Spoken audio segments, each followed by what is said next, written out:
Imagine dying 4 different ways in one night, and somehow still coming back for more. First, they poison you. Doesn't work. Then they shoot you. You drop, then rise again. They shoot you again. You're still twitching. So they beat you, stab you, wrap you in chains, and throw you into a frozen river. And when the autopsy finally comes back, you didn't die from poison. Not the bullets, not the beatings. You drowned. This isn't some over-the-top horror movie. This is the real death of Grigori Rasputin, mystic, seducer, scandal, prophet, parasite, and maybe, just maybe, the man who helped kill an empire. Grigori Yefimovich Rasputin was born on January 21st, 1869, in the middle of a Siberian winter that could kill you just for stepping outside. His village, Pokrovskoye, wasn't much more than a snow-covered smudge on a map. No carriages, no churches with gold domes, just wood smoke, superstition, and silence. He was born poor. His father was a coachman. His mother was tired. Most of his siblings died young. Somehow, Rasputin didn't. And he was strange. As a boy, he wandered alone into the woods for hours, sometimes days, then came back mumbling about lights and voices. People said he had the stare, eyes that didn't blink enough, eyes that made you look away first. By 10, the local priest whispered he was touched. Whether by God or the devil, no one could say. He never learned to read, but he had an uncanny sense for people, their fears, their weak points, their secrets. It was like he could smell shame on your breath. Then, in his 20s, something broke open inside him. He claimed he saw a vision, a blinding light, a divine message. Some said the Virgin Mary, some said Christ, some say he just cracked from isolation and hunger. Doesn't matter, Rasputin believed it. One day, he left his wife and children, just walked away barefoot, and never came back.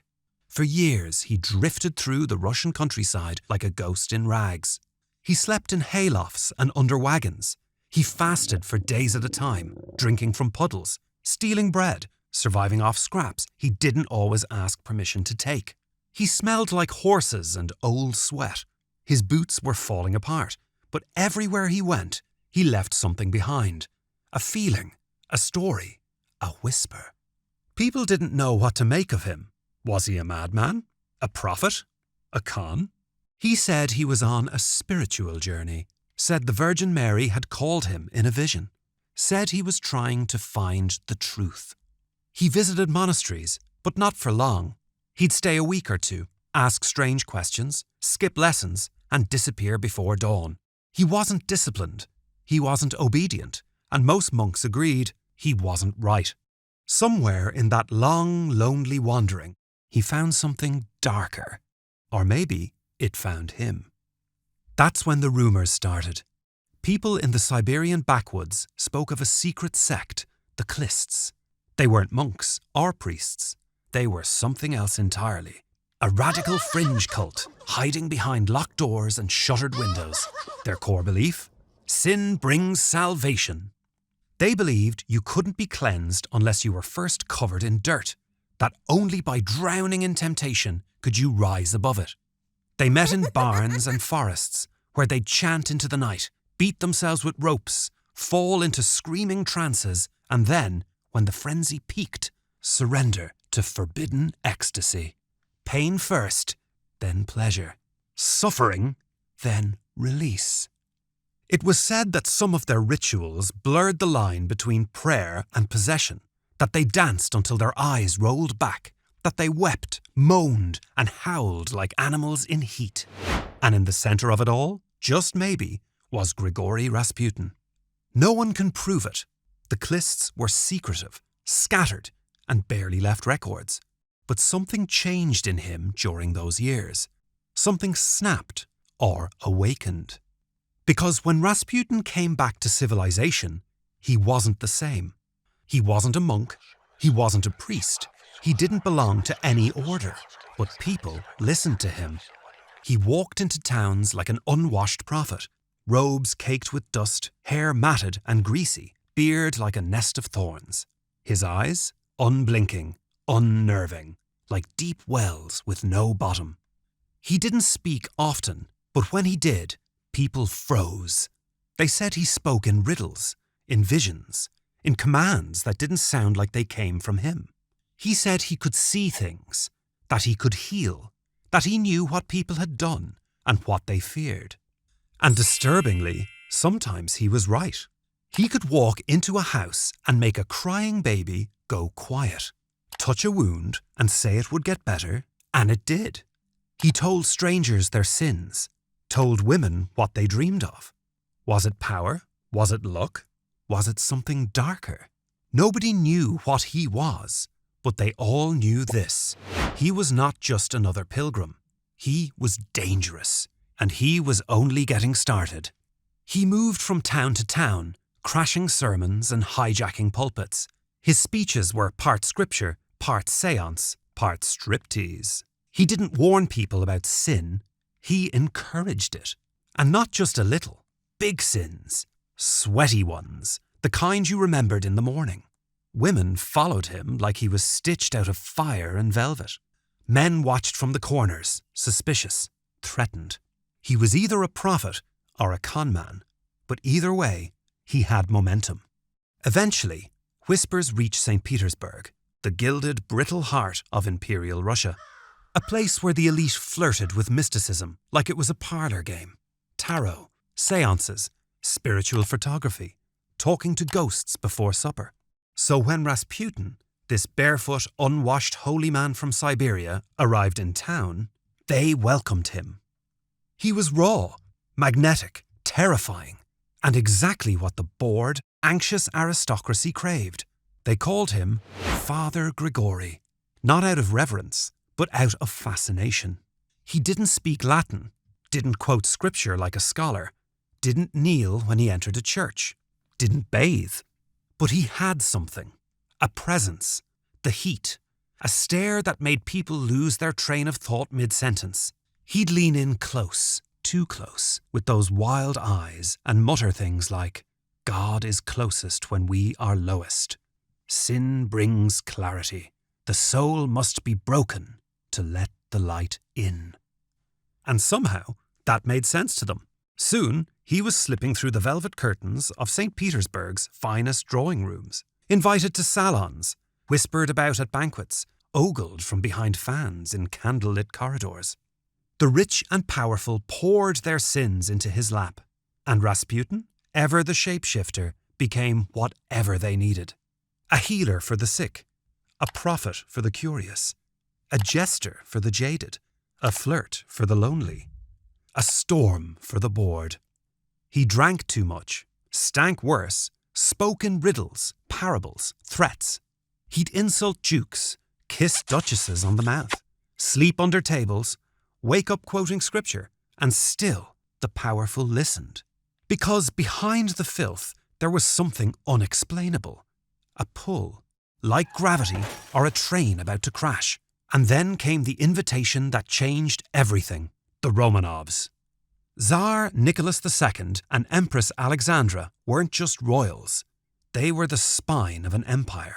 And their only son, Alexei, was bleeding to death, one bruise at a time. He had haemophilia, a curse in a crown. Even a bump or scrape could send the boy into days of agony. Blood pooling beneath his skin, joints swelling, his tiny body caught in slow collapse. Doctors failed. Priests failed. The empire's best minds stood around the cradle and shrugged. So they tried Rasputin. It was Alexandra's idea, desperate and half-mad. He arrived like a prophet out of the swamp, eyes blazing, hands outstretched. He didn't examine the boy, didn't consult charts, didn't kneel to pray. Instead, he told the doctors to leave, told Alexandra to calm herself. Your fear is louder than your faith. Then he sat beside Alexei's bed, whispered to him, sang, laid his fingers on the boy's forehead. And somehow, the bleeding stopped, again and again. Whenever Alexei fell ill, Rasputin would be summoned, and each time the boy improved. Whether by miracle, coincidence, or sheer force of belief, no one could say. Some claimed it was hypnosis. Others said he simply commanded the Empress to stop giving the boy dangerous medications. Some whispered he was a devil. Others said he was a saint. But one thing was certain. Alexandra believed. Completely. And when the Tsarina believed, so did the Tsar. So did the court. And just like that, the filthy wanderer from Siberia became the most dangerous man in Russia. Now Rasputin had real influence. He became the Tsarina's confidant, her spiritual anchor, her secret weapon. And while the empire bled out from war, inflation and starvation, Rasputin was strolling the palace halls, barefoot, half drunk, muttering about visions. Rumours exploded that he controlled Alexandra, that he was her lover, that he was cursed, that he was the Antichrist. The nobility loathed him, the priests feared him, the people wanted his head. But Alexandra defended him like a lioness, and the Tsar, too passive to act. By the winter of 1916, Rasputin wasn't just hated, he was feared. To the nobles, he wasn't a mystic anymore. He was rotten, corruption in human form, a peasant sorcerer with a stranglehold on the throne. Behind the curtains of Petrograd's palaces, they whispered, "He's bewitched the Tsarina. He's steering the Tsar. He must be stopped." And so, a plot was born. At the centre of it all was Prince Felix Yusupov, young, flamboyant, obscenely rich. Yusupov had everything: palaces, diamonds, a reputation for cross-dressing, and chaos. But Rasputin? Rasputin made him feel powerless, and Yusupov hated feeling powerless. So he gathered allies, co-conspirators, a Grand Duke, a right-wing politician, even a doctor. Together, they choreographed an execution like it was opening night at the opera. The date, December 29th, 1916. The place, Yusupov's private palace. The setting, a basement room dressed like a parlour, with lace curtains and velvet chairs, and a platter of cakes laced with cyanide. They sent the invite, and Rasputin, never one to turn down free wine and sweets, accepted. 9:30 p.m. He arrives, wearing his usual tattered coat, stinking of alcohol and sweat. They welcome him like old friends, pour him wine, poisoned. He drinks. Nothing. They offer cakes, also poisoned. He eats. Still nothing. 10:15 p.m. They're sweating now. The poison should have worked. Yusupov excuses himself, goes upstairs to pace, returns with a revolver. 11:45 p.m. Yusupov raises the gun, fires once, a shot to the chest. Rasputin collapses. The others breathe out. Finally! They toast, celebrate. The demon is dead. Until he isn't. Midnight. Yusupov leans over the body, and Rasputin opens his eyes. With blood pouring from his mouth, he gasps, stands, lunges. He claws at Yusupov, staggers toward the stairs, drags himself up, step by step. The prince screams. The others scramble. More shots, a club, a knife. They beat him down again and again. He won't stay down. Finally, they wrap his body in chains, haul it outside into the howling cold, across the snow to the frozen Neva River. They cut a hole in the ice and throw him in. The next morning, fishermen find his body beneath the ice. The autopsy reveals something that chills the blood of even his killers. There was water in his lungs, meaning Rasputin had survived the poison, survived the gunshots, survived the beating, even survived the stabbing. He was still alive when they threw him into the river. He drowned, chained and bleeding, under the ice. And yet, in death, Rasputin only became more powerful, because he'd left behind a letter, a final prophecy written days earlier. "If I am killed by common men, the Tsar will live. But if nobles kill me, the empire will fall. The Tsar and his family, they will not survive 2 years." They thought killing Rasputin would fix everything, that it would break Alexandra's spell, that the Tsar would regain his grip, that Russia would stabilize. They were wrong. If anything, it made things worse. Alexandra, already fragile, broke completely. She wept for her holy man, locked herself away, began relying on even more dubious advisors. Nicholas, already indecisive, grew more isolated, distracted, weak. And outside the palace, the people boiled. The war dragged on. Food ran out. Inflation exploded. Soldiers deserted. Factories collapsed. The streets turned violent. And the name Rasputin, already toxic, became a symbol of everything wrong with the monarchy. The press had a field day. Caricatures of Rasputin and Alexandra flooded the city. Rumours of affairs, orgies, satanic rituals, all wildly exaggerated but too juicy to ignore, spread like fire. And the empire, it cracked. March 1917, just months after Rasputin's murder, the Russian Revolution erupts. Protesters flood the streets. Soldiers mutiny. Nicholas II, Tsar of all the Russias, abdicates the throne. Gone. Just like that. July 1918, in a basement in Ekaterinburg, the last of the Romanovs, Nicholas, Alexandra, and their 5 children, are lined up. And executed. Shot. Bayoneted. Shot again. No trial, no ceremony, just silence. Blood on the walls. The dynasty ends as brutally as Rasputin had warned. And so, the peasant mystic from Siberia, the filthy, terrifying man who once whispered to princes and slept in haylofts, got the last word. His killers didn't just murder a man, they fulfilled a prophecy and buried an empire. Rasputin didn't disappear after death. He mutated, not into dust and bones, but into legend. He became a myth virus, airborne, unkillable, infecting every corner of pop culture, religion, politics, and folklore. He's in textbooks and tabloids, in spy novels and horror stories. He dances in memes, sings in disco beats. Some paint him as a sorcerer, others a mad monk, a holy man, a pervert, the devil in a robe, or just a rural conman who got lucky and then got famous for dying weird. But underneath the mystery lies a more unsettling truth. Rasputin is a mirror. He reflects whatever fear society wants to see. To the Russian aristocracy, he was an outsider who didn't play by their rules. To the church, a blasphemer who dared claim holiness without permission. To the revolutionaries, proof of royal corruption. To the desperate, he was hope. To the frightened, he was chaos. And once the man became myth, facts stopped mattering.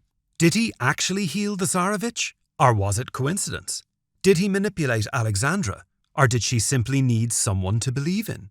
Was he a puppet master? Or just a pawn who got too close to the flame? None of it can be proven. And none of it needs to be. Because Rasputin's real power wasn't in what he did. It was in what people believed he did. He weaponized mystery. The less sense he made, the more power he had.